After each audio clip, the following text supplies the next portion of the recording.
শিবম দৌড়ে gate number 3-এর দিকে ছুটছে। সে প্রায় গেটে পৌঁছে গিয়েছে, ঠিক তখনই সে এক ব্যক্তির সঙ্গে ধাক্কা খায় এবং মাটিতে পড়ে যায়।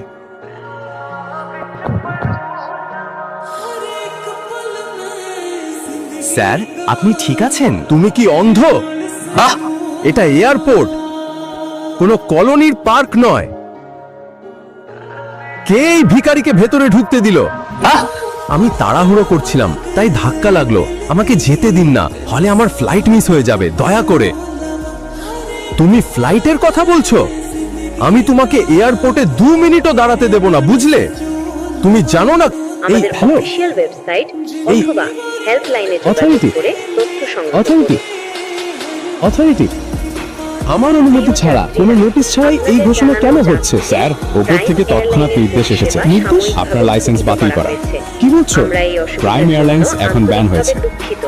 আপনি যদি কিছু বলতে চান পরে বলবেন। হ্যালো, আমাদের হ্যালো। অফিশিয়াল ওয়েবসাইট অথবা হেল্পলাইনে যোগাযোগ করে তথ্য সংগ্রহ করুন। আমি তো বলেছিলাম 10 মিনিটের মধ্যে তোমাকে শেষ করে দেব। প্রিয় যাত্রীরা, তোমার এয়ারলাইন আপনাদের ব্যান করিয়ে দেব। জানানো যাচ্ছে, প্রাইম এয়ারলাইন্স তোমাকে রাস্তায় নিয়ে আসবো। সাময়িকভাবে তুমি স্থগিত একজন করা হয়েছে। সাধারণ মানুষ। আমরা এই অসুবিধার জন্য তুমি কিভাবে এটা করতে পারো? দুঃখিত।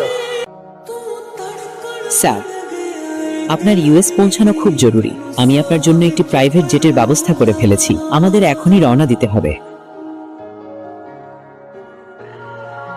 প্রাইভেট জেট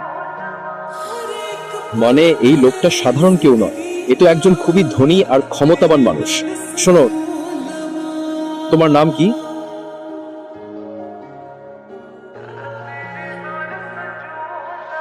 তোমার নাম কি? সরি স্যার, সরি, আমাকে মাফ করে দিন স্যার, ক্ষমা চাচ্ছি। যদি আগে জানতাম স্যার, তাহলে আমি নিজেই আপনার জন্য জেটের ব্যবস্থা করতাম।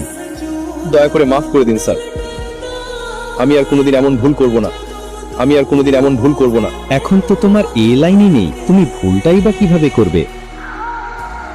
কে এই ইয়াং মাস্টার, যিনি শহরের সব থেকে ধনী মানুষকে মাথা নিচু করতে বাধ্য করলেন? কি তার আসল পরিচয়?